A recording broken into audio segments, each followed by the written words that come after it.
नमस्कार, मैं Shyam Ranjan Pandey, university department of philosophy and yoga, Vinoba Bhave Vishwavidyalaya, Hazaribagh, Jharkhand. आप सभी का अपने चैनल में हार्दिक स्वागत करता हूं।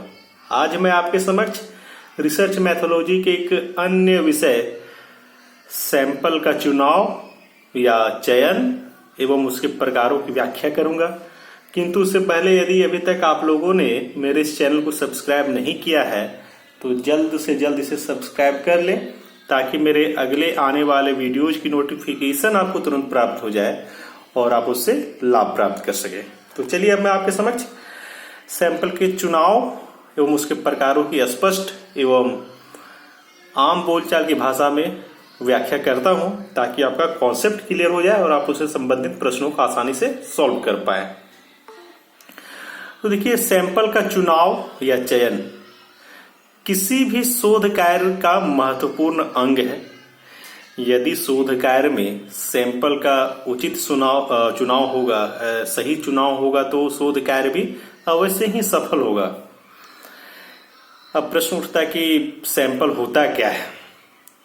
तो जब कोई शोधकर्ता कोई शोध कार्य करता है तो उस शोध कार्य से संबंधित आंकड़ों को, डेटा को कलेक्शन करना पड़ता है और उन्हीं डेटाओं के कलेक्शन के आधार पर शोधकर्ता अपना शोध कार्य करता है और उसे निष्कर्ष तक पहुंचाता है। तो सैंपल जो है उन्हीं डेटाओं को प्राप्त करने का एक माध्यम है, एक साधन है।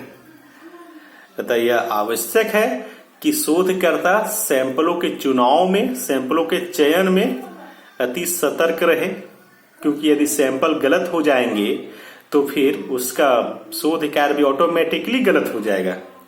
अब आपके मन में यह प्रश्न उठ सकता है कि सैंपल को डेटा के कलेक्शन में, डेटा के प्राप्ति में क्यों माध्यम बनाया जाता है, या ये इस प्रकार का है कि सैंपल को डेटा का माध्यम क्यों माना जाता है।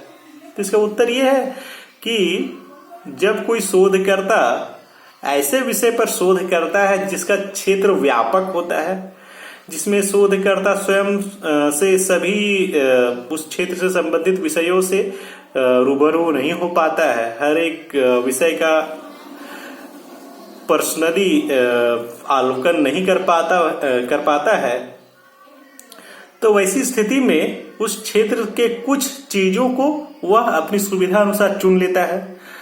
उन्हीं चीजों को चुनने की प्रक्रिया को सैंपल का चुनाव या चयन कहा जाता है और वो जो चुन लिए जाते हैं चीज, उन्हें सैंपल कहा जाता है। इसे मैं एक उदाहरण के द्वारा आपको समझाता हूं कि मान लीजिए कोई शोधकर्ता झारखंड की साक्षरता दर पर शोध करना चाहता है, तो आप यह जानते हैं, यह समझ सकते हैं कि उस व्यक्ति के लिए झारखंड के सभी व्यक्तियों तक, सभी लोगों तक पहुंच पाना मुश्किल है। वो सभी लोगों तक नहीं पहुंच पाएगा, और अगर वो चाहता भी है सभी लोगों तक पहुंचना तो उसे काफी धन की जरूरत पड़ेगी और उसके साथ साथ काफी समय भी लगेगा। उसका शोध कार्य बहुत लंबा खींच सकता है। अतः वो इस समस्या से बचने के लिए कुछ लोगों को झारखंड के सभी लोगों का प्रतिनिधि मान लेता है और उन लोगों को सैंपल के रूप में चुन लेता है। जैसे झारखंड के अनेक लोगों में से 100 लोगों को या 1000 लोगों को शोधकर्ता झारखंड के प्रतिनिधि के रूप में चुन लेता है और वो लोग जो बतलाते हैं उन्हीं को वह पूरे झारखंड का प्रतिनिधित्व मानता है, पूरे झारखंड का विचार मानता है और इस प्रकार से वह अपना शोध कार्य करता है। मेरा ख्याल है आप लोग समझ रहे हैं कि सैंपल का चुनाव शोध कार्य में कितना महत्वपूर्ण है। अब यदि सैंपल के गुणों की बात की जाए शोध कार्य में, तो इसके प्रमुख कुछ गुण इस प्रकार से हैं कि शोध कार्य में सैंपल के चुनाव से शोध के परिणाम की शुद्धता स्थापित हो जाती है, या अर्थात उसके परिणाम की शुद्धता की गारंटी हो जाती है। फिर सैंपल से समय की बचत होती है, जैसा मैंने आप लोगों को बताया। फिर यह कम इकाइयों के शोध को बढ़ावा देकर धन की बचत भी करता है, इसके विषय में भी मैंने बतलाया। फिर सैंपल शोध में गहन अध्ययन को बढ़ावा देता है। फिर सैंपल जनसंख्या का अध्ययन संभव बनाता है। जैसा कि मैंने बतलाया कि झारखंड के सभी लोगों के तक पहुंच पाना मुश्किल रहता है शोधकर्ता के लिए, इसलिए वह कुछ लोगों को ही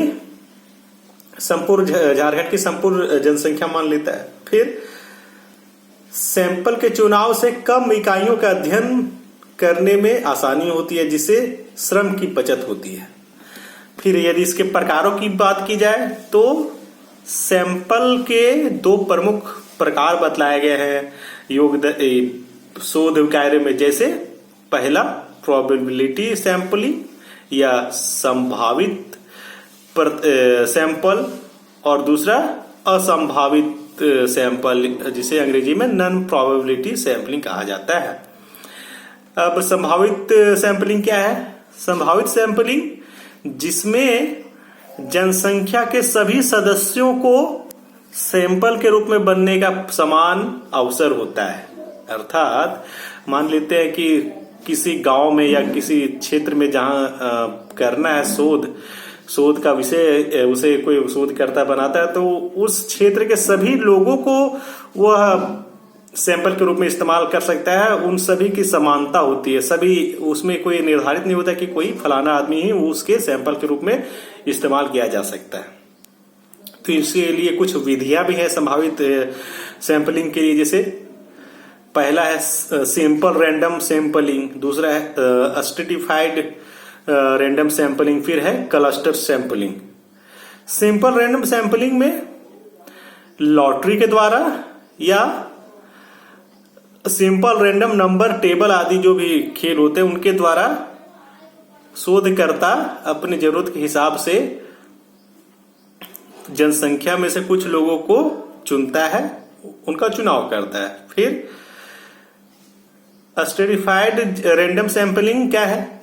स्ट्रेटिफाइड रैंडम सैंपलिंग वह है जिसमें शोधकर्ता जनसंख्या के विभिन्न स्तरों में विभाजित करके जनसंख्या को अपना शोध कार्य करता है। जैसे मान लीजिए किसी जनसंख्या में कोई वृद्ध है, कोई बच्चा है, कोई यंग है, तो उन लोगों को एक क्रम में बांटकर अपना शोध कार्य करता है। फिर क्लस्टर सैंपलिंग, क्लस्टर सैंपलिंग में लोगों के समूह के आधार पर वो अपना शोध कार्य करता है। फिर असंभावित सैंपल क्या है? असंभावित सैंपल संभावित सैंपल का उल्टा है। जैसा कि मैंने बताया कि संभावित सैंपल में किस जनसंख्या के किसी भी सदस्य को सैंपल के रूप में इस्तेमाल किया जा सकता है, किंतु असंभावित क्षेत्र में या संभावित सैंपल में ऐसा नहीं होता है। असंभावित सैंपलिंग में शोधकर्ता कुछ विशेष व्यक्तियों या वस्तुओं को ही अपना सैंपल बनाता है। इसमें कोई संभावना नहीं रहता है कि सभी लोग इसमें या सभी वस्तु इसमें सैंपल बन जाए। तो इसके लिए भी कुछ प्रकार बदलाया गया है, जैसे कोटा सैंपलिंग। इस विधि के अंतर्गत अनुसंधानकर्ता जो है व्यक्ति को या व्यक्तियों को उनकी विशेषताओं के आधार पर अनेक वर्गों में बांट देता है। उसके पश्चात वह प्रत्येक स्तर पर अपनी आवश्यकता अनुसार व्यक्तियों का चयन अपने मनमाने ढंग से करता है। फिर असंभावित सैंपल का दूसरा प्रकार है पर्पसिव सैंपलिंग या उद्देश्यपूर्ण सैंपल। इसमें पूर्व ज्ञान के आधार पर शोधकर्ता जो है जनसंख्या से अपना सैंपल चुनता है। फिर तीसरा है आकस्मिक सैंपल एक्सीडेंटल सैंपलिंग। इसमें अनुसंधानकर्ता अपने अनुसंधान करने के क्रम में कभी भी आकस्मिक रूप से या सडनली किसी सैंपल को चुनने का निश्चय करता है और उसका चयन कर लेता है। फिर चौथा है क्रमबद्ध सैंपल सिस्टमैटिक सैंपलिंग। इस सैंपल में पूर्व निर्धारित सूची से चौथे व्यक्ति का चयन किया जाता है और सीमित जनसंख्या के लिए यह सैंपल अपनाया जाता है। अर्थात सिस्टमैटिक सैंपलिंग में शोधकर्ता जो है वह पूर्व से निर्धारित सूची में जिसमें उसने कुछ व्यक्तियों का चयन किया, उनमें से चौथे व्यक्ति का चयन वह सिस्टमेटिक सैंपलिंग के लिए करता है। और ऐसा कब करता है? जब जनसंख्या जो सीमित हो, बहुत कम हो। फिर आखिरी में आता है स्नोबॉल सैंपलिंग, हिमकुंदक सैंपल। इसमें अनौपचारिक सामाजिक समस्याओं का अध्ययन करने हेतु इसका चयन किया जाता है। इस प्रक्रिया के अंतर्गत प्रारंभिक जानकारी कुछ व्यक्तियों द्वारा प्राप्त की जाती है। इसके बाद ये व्यक्ति कुछ और अन्य व्यक्तियों का नाम जानकारी के लिए बताते हैं। यह प्रक्रिया तब तक चलती रहती है जब तक जो लक्ष्य है उसकी प्राप्ति ना हो जाए। मेरा विश्वास है कि मेरे इस वीडियो से सैंपलिंग के संबंधित आपके मन में जो भी डाउट होगा वो क्लियर हो गया होगा और आप इससे संबंधित प्रश्नों को आसानी से सॉल्व कर पाएंगे। धन्यवाद।